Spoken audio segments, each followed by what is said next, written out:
بسم الله الرحمن الرحیم. السلام علیکم ورحمت الله وبرکاتو.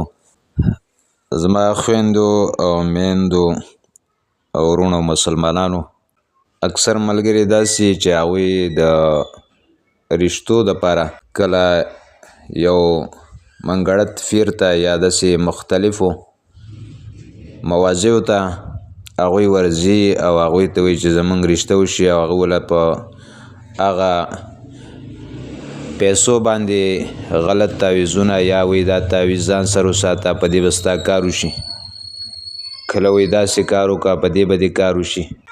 او دا تقدیري فیصله چې ده نو دا په قرآن او سنت سره دا عمل کیږي.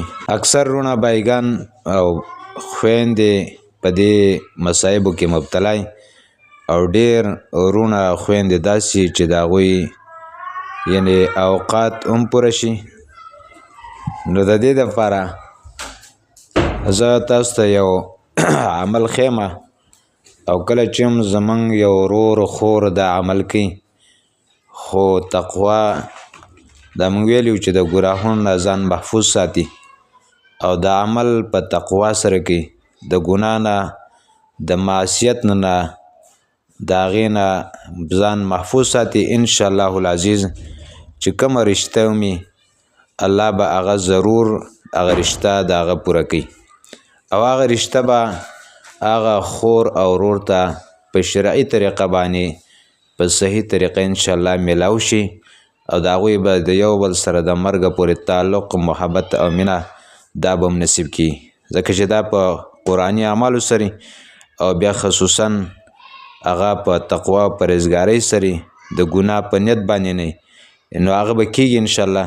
او دا وظیفه ځان سره یاد ساتئ، هغه وظیفه د قرآن کریم یو مختصر غوندې صورت دی او هغې ته ویلی کېږي سوره قریش.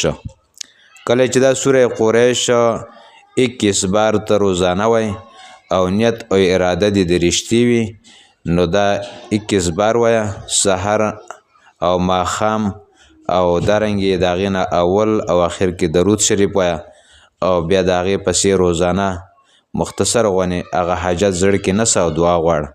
انشاءالله العزیز چې کوم ځای ته هم ځې او کوم ځای کې رشته کوي هغه رشته به الله تا ته ضرور درکوي او په طریقه عمل به هم په دې طریقه باندې.